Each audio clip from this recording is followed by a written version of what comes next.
But his advisors told Bill Clinton, hey, be careful. It's political suicide in America for any American president to talk about America not being number one.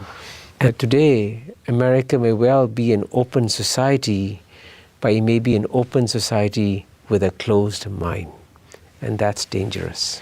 One of the dirty little secrets I give away in the book is that many of these institutions have been kept weak by design by Western powers because they actually believe that weaker multilateral institutions served Western interests. But the surprising thing is that human beings only change or begin to change when you have a major crisis or catastrophe. You come with an interesting background, having been a diplomat, but now you're an academic, and as you just said, a dean. So I'm wondering what the interplay is between these two worlds as you sit down and write and reflect on the world. Well, I think the good thing about having been a diplomat is that you lose all illusions about the world very quickly, especially when you represent Singapore in the UN Security Council, which is a fairly brutal place, where the 5 permanent members exercise their power in a fairly unashamed manner. And so you discover that whatever the rhetoric of countries, whatever they may say, oh, we believe in principles and so on and so forth, I've discovered that when it comes to defending national interests, power always trumps principle, especially in the UN Security Council. And an important point that arises in your 3 recent books is, in a way, the disappointment in the U.S. response to the world as it has changed, especially after the fall of the Berlin Wall. So you are a person who, in your earlier career, really looked to America and admired its role in the world. But in recent time has come to be somewhat disappointed. Is that fair? Well, I must emphasize that I still continue to admire the United States of America. As I mentioned in the book, my 3 children studied in American universities. 2 of my children went to Yale, 1 went to Carnegie Mellon. And indeed, I got congratulations from my friends all over the world when my children got admitted into very good American universities. So there's a lot about America that the world continues to admire. But what I try to share with my American friends is a new sense of disappointment with America. And the disappointment comes from measuring America not by any abstract or global standards. The disappointment comes from measuring America against its own standards. And, you know, my favorite example, which is a sad example, I must say, is that when America was for a long time the beacon of human rights for the world, and when it switched from being a beacon of human rights to becoming the first modern, developed, advanced country to reintroduce torture, the impact on minds all over the world was shattering. The question was, how can the beacon of human rights reintroduce torture? One of your major points in your loving critique of the United States is that although it set in motion many of the changes that the world is now experiencing through globalization, that it's not reflecting in its policies an understanding of the implications of that change in the world. Your book begins with a beautiful description of global society and the elements that have fallen into place. Talk a little about that, because this for you is a world that's been transformed. Yes, in fact, the great paradox about our time is that America has done more than any other country in the world to unleash the forces of globalization, whether it's through technology, the ideas of business, the ideas of trade or free trade. All these ideas are American ideas. So American ideas have transformed the world and unleashed globalization. But paradoxically, having unleashed globalization, America is one of the states that is now least prepared to deal with the consequences of globalization, to deal with a different world that has emerged out there. And we have actually created a much better world. In fact, if you look at it in terms of human history, it's a better world in terms of wars becoming a sunset industry. It's a better world in terms of global poverty disappearing. And it's a better world in terms of global middle classes exploding. So here's the moment in time for America to stand up and say, hey, we should be celebrating. We've helped to create this better world. And yet, as you know, Americans today feel more and more insecure as they view the rest of the world. And that's a tragedy. And you talk about a convergence of values, and many of these values reflect what America society was over time, and now they've really been embraced by the world. The scientific thinking, the market economics, and others. So it's kind of surprising in a way, and you must be surprised by this. Oh, I'm very, very surprised, because I'm glad you refer to the word convergence, because, you know, for a long time, especially the last 200 years, it was only like 12% of the world's population who lived in the West, who enjoyed this advanced living standards and access to various norms, you know. But today, the rest of the world, the remaining 88%, is now converging on these norms. Unfortunately, I use a very inelegant phrase in my book called consensual cluster of norms. And, you know, this consensual cluster of norms include things like modern science, free market economics, rationality and logic, multilateralism. And these are many of these things came from the United States, came from the West. And now the rest of the world is saying, okay, we're going to copy you and be like you. And that's why you notice throughout the world, people are behaving more rationally and logically when it comes to solving problems, and they're behaving like Americans used to behave. And so I thought, gee, this is a time for America to celebrate all this. And why are so few Americans celebrating this? You compare America after World War II with the America that you were just talking about.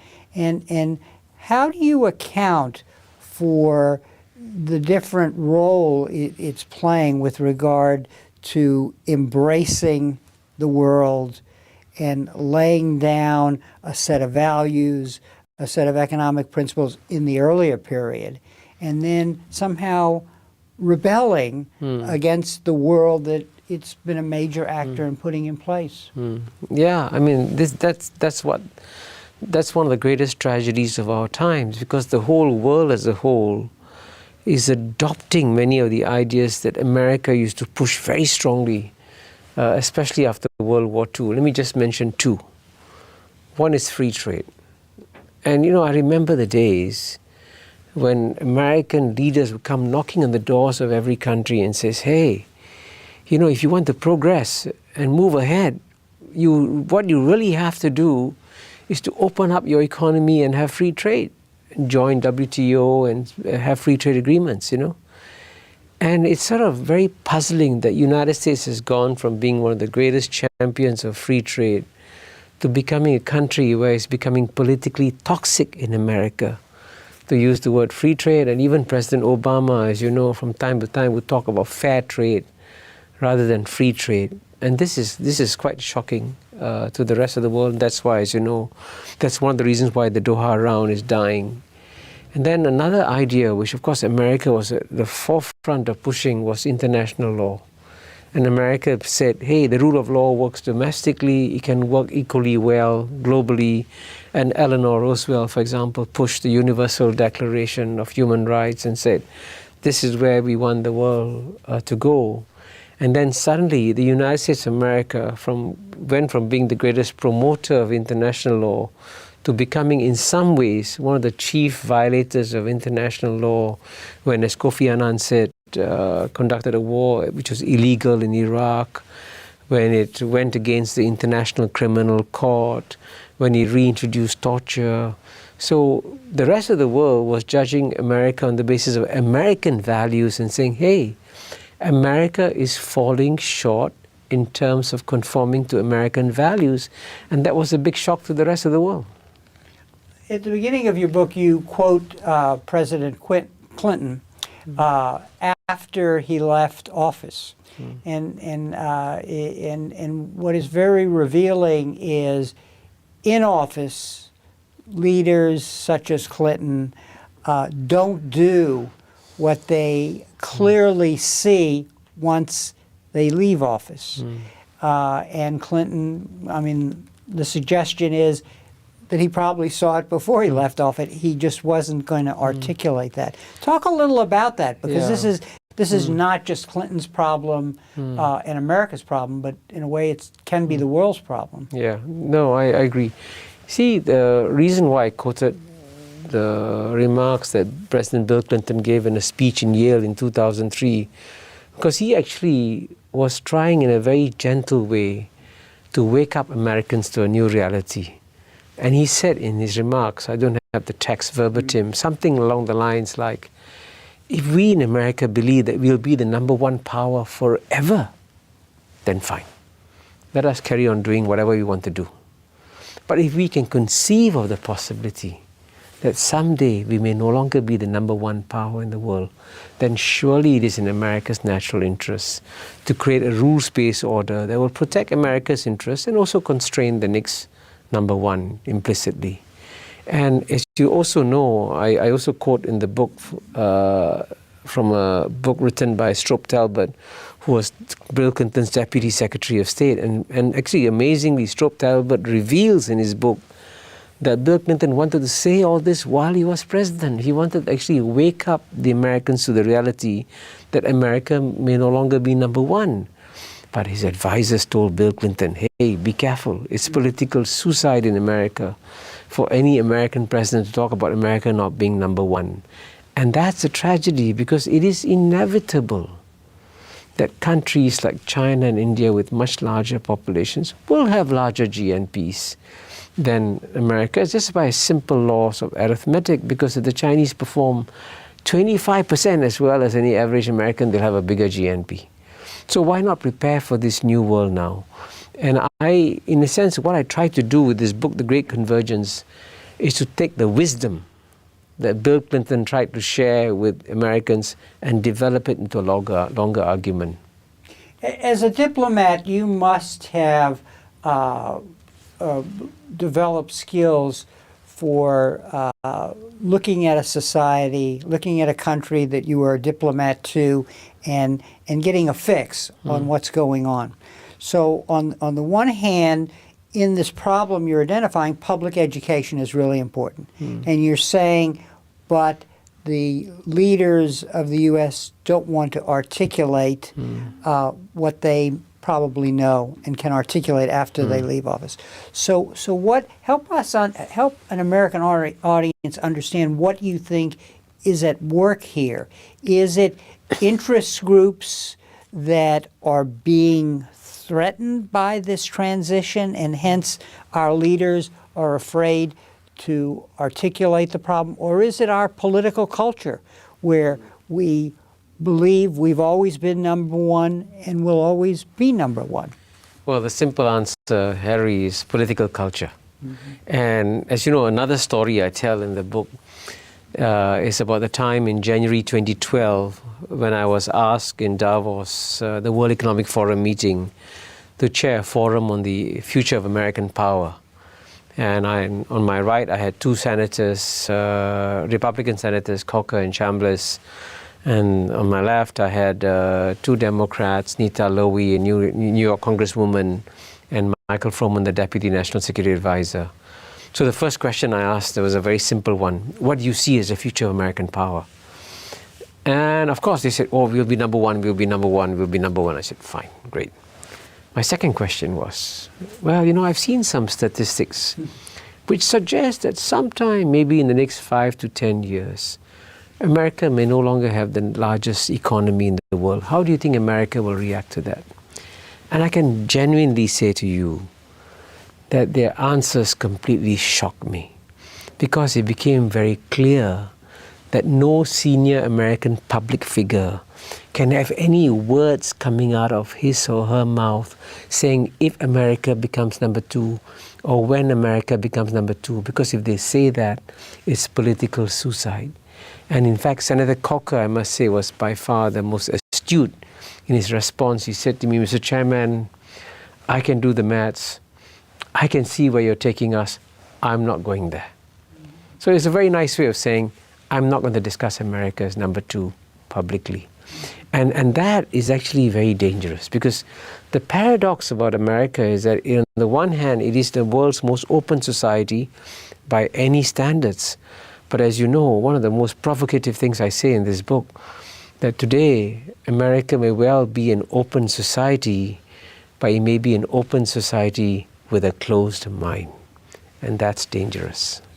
And what is the way around this? In a minute, we'll talk about the problem with these global institutions and the way you see America responding incorrectly. What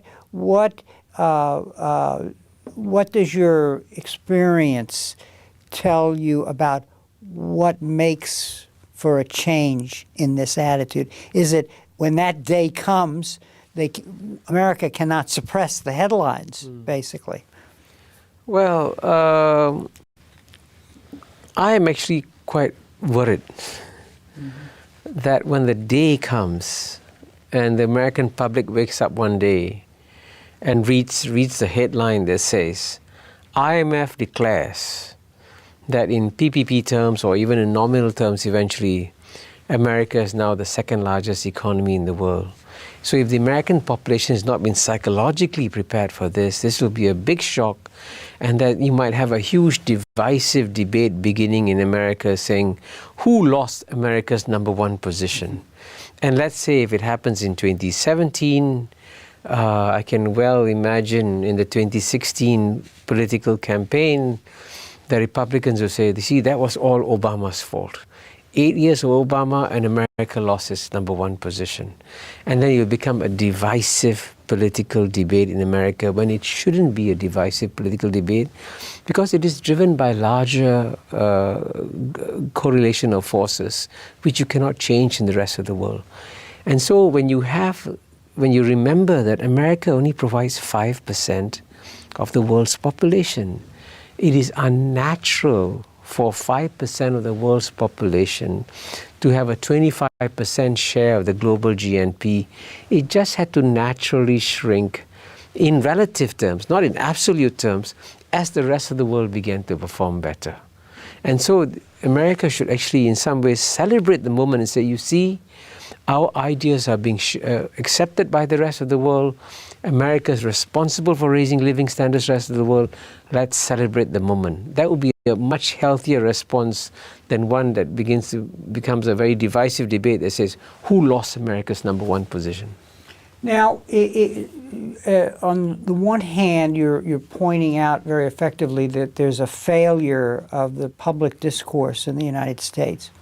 But how does this work in the world? You do a great job of looking at global institutions and the way they have been structured in the past when the West had dominance, and the extent to which they haven't changed, basically. And so the global institutions, and let's talk about some of them, have a configuration of power that reflects the old order. And as long as they continue to do that, then this blindness on the part of the United States to these changes is actually reflected in the power structure of many of these global institutions. Yes, I think one of the key reasons why I wrote the book at this stage is to actually remind the West that many of these global multilateral institutions, including United Nations, IMF, World Bank, World Trade Organization, all Western creations. But sadly, even though they are Western creations, one of the dirty little secrets I give away in the book is that many of these institutions have been kept weak by design by Western powers because they actually believe that weaker multilateral institutions served Western interests. Now actually, in a world where the Western share of global power is diminishing, one of the things I try to tell my Western friends is that it is now in your national interests to switch from a policy of weakening multilateral institutions to strengthening them, because these in many ways will protect your long-term interests. But one of the things that's actually shocking to me is how few Western voices are aware that it's been Western policy to keep these multilateral organizations weak. I mean, I read New York Times, Washington Post, Wall Street Journal, Time magazine attacking the United Nations as a weak organization, but they never told the American people the simple truth that they are weak because it's American policy to keep them weak. And that made sense when America was so overwhelmingly powerful. But as you move towards a world where America may become number 2, as Bill Clinton said, then you will have an interest now in strengthening them rather than weakening them. And as you know in the book, I make various suggestions on how you can strengthen them. And let's take the Security Council as an example. This is an institution that came into being after World War II. There was a clear balance of power in favor of the West. And now we have a situation where India is not, for example, a permanent member with veto power and so on. But somehow everybody knows that the institution, this particular institution, is not working now to manage this new world that's coming into being, or being a part of the management. Explain that to us, because it's and the Europeans are a very good example here in having over-representation while others are not represented. Well, actually, when it comes to the UN Security Council, there are two schools of thought on how to reform the UN Security Council. The one you might call the progressive liberal school of thought is the veto is wrong, it gives the great powers a chance to misbehave, and we should destroy the veto. Then there's the realist school of thought that says, hey, actually the veto is useful because the veto entrenches the great powers within the UN. And that's why the fundamental reason why the United States, even though it's been very critical of the United Nations, has not left the United Nations as it did when it left the League of Nations, is because in the United Nations it's got veto power. And the United States has learned that its veto power has helped it enormously to secure American interests. So it's actually in America's interest to preserve the veto. And I actually, as a realist, say yes, the great powers should have the veto. But the key point I make is that for the Security Council to be legitimate, it should represent the great powers of today and not the great powers of yesterday. And the fundamental problem of the UN Security Council today is that the 5 permanent members are there only because they won World War II in 1945. It's almost 70 years have passed since World War II. It doesn't make sense to have the victors of World War II.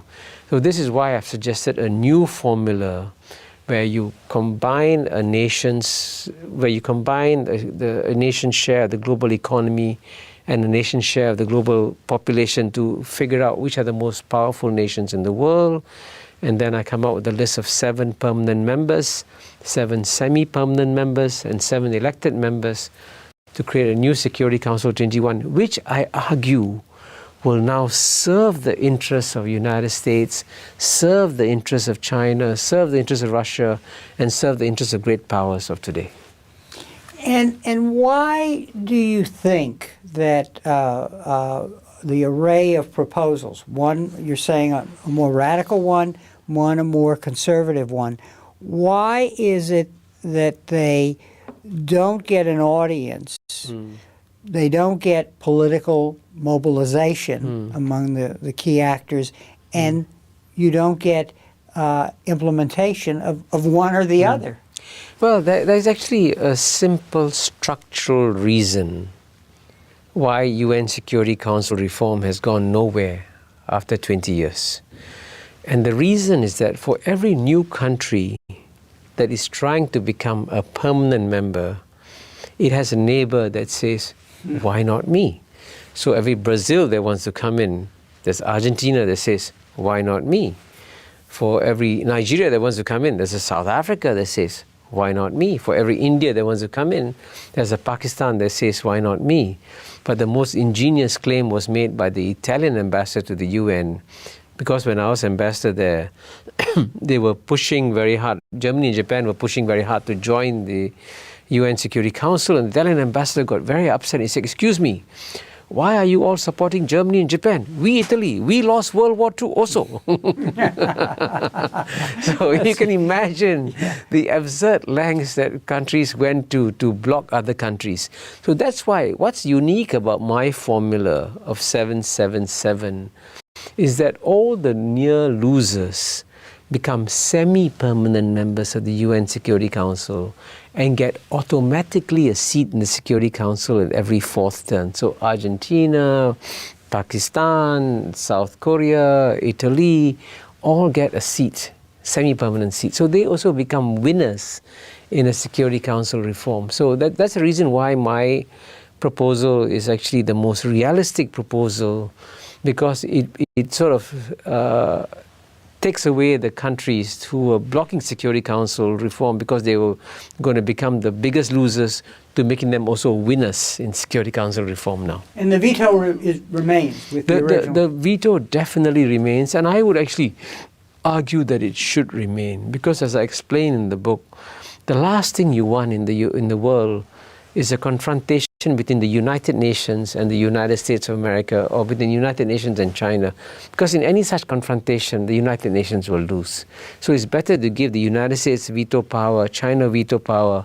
So if the United Nations try to do something that Americans or Chinese believe is against their fundamental national interests, they can veto it.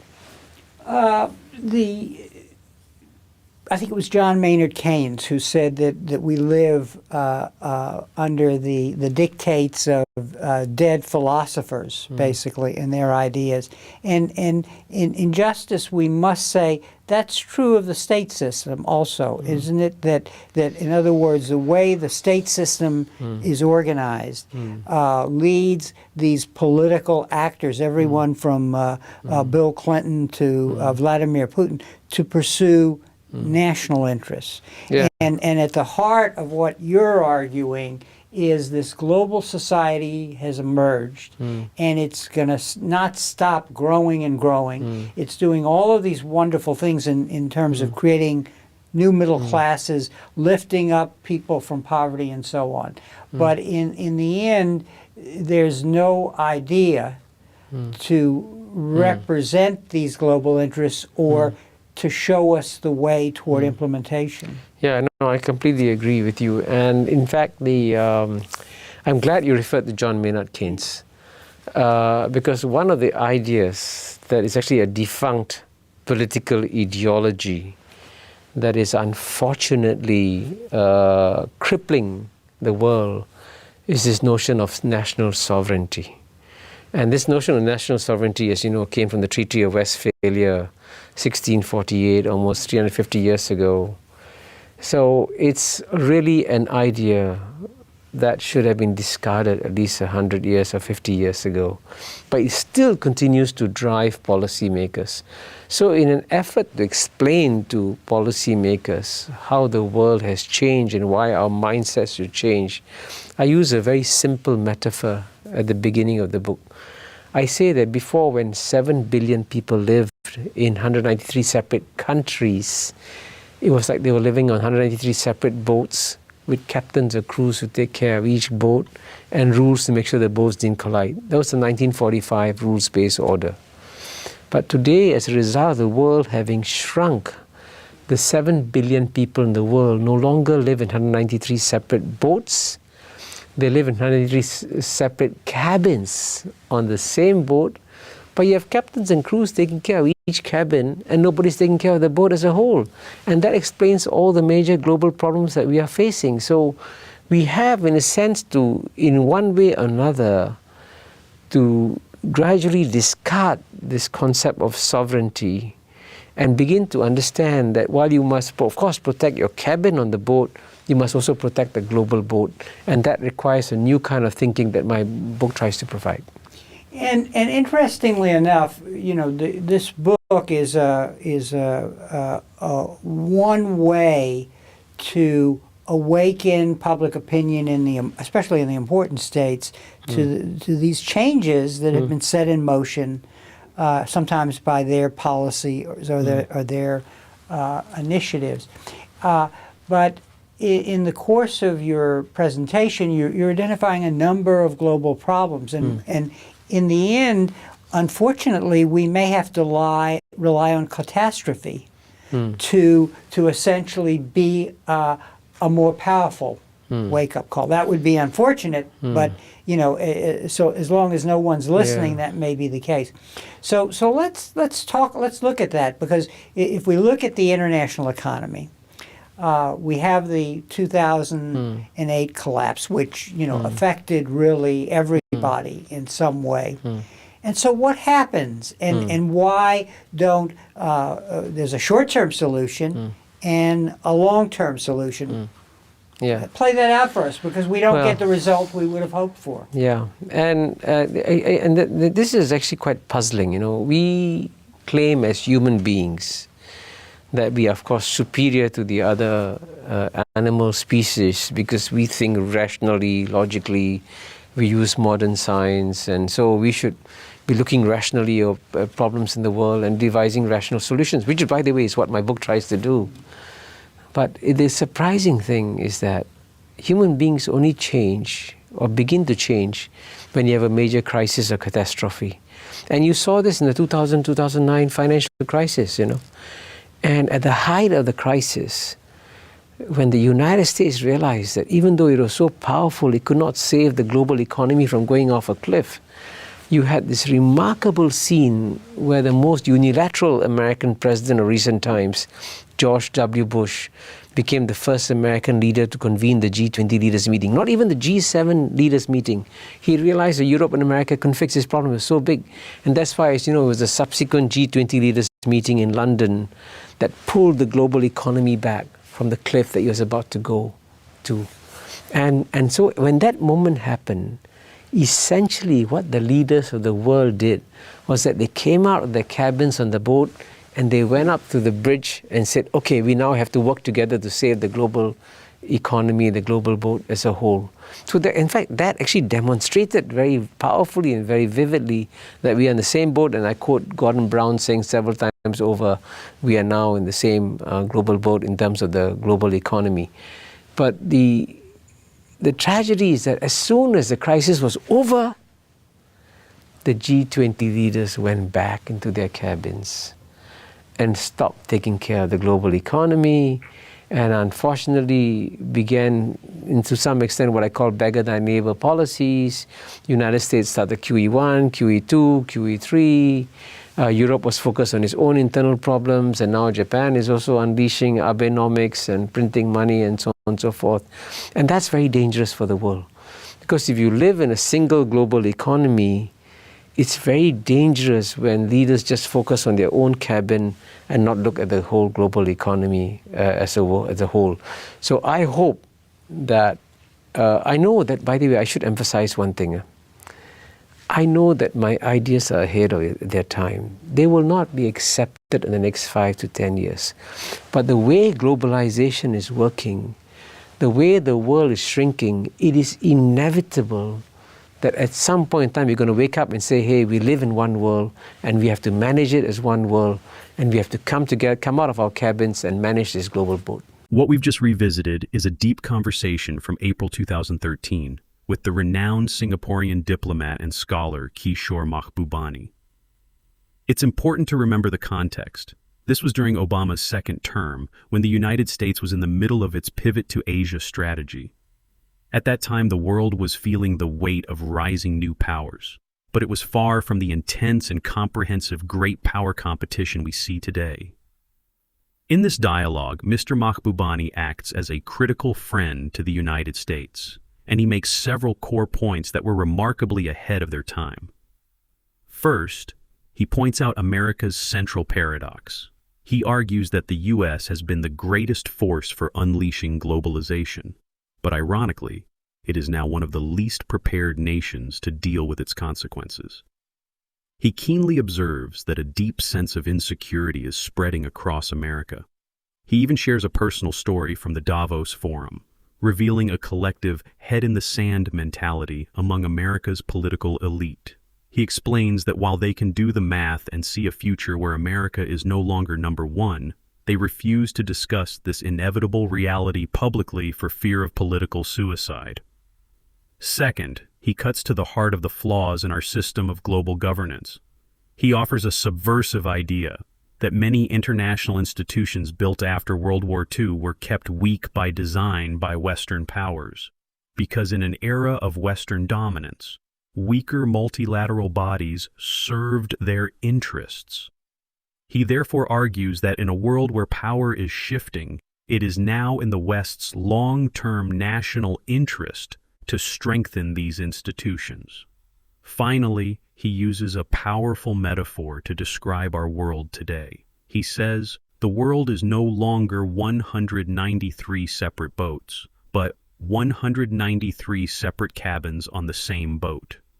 The problem, he says, is that everyone is taking care of their own cabin, but nobody's taking care of the boat as a whole.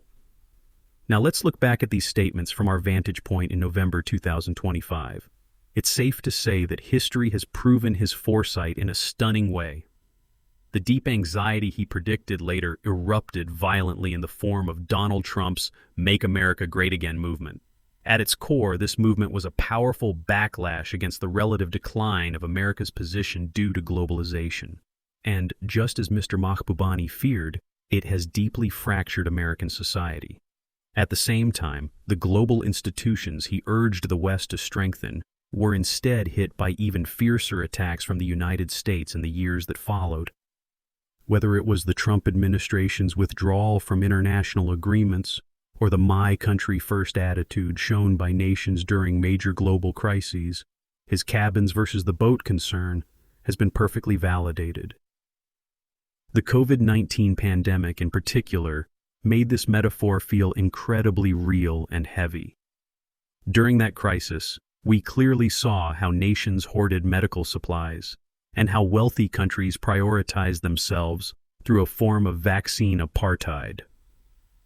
Revisiting this 12-year-old conversation, we have to admire Mr. Mahbubani's profound insight. He is not a naive idealist. On the contrary, all of his calls to action come from the most pragmatic, realist perspective.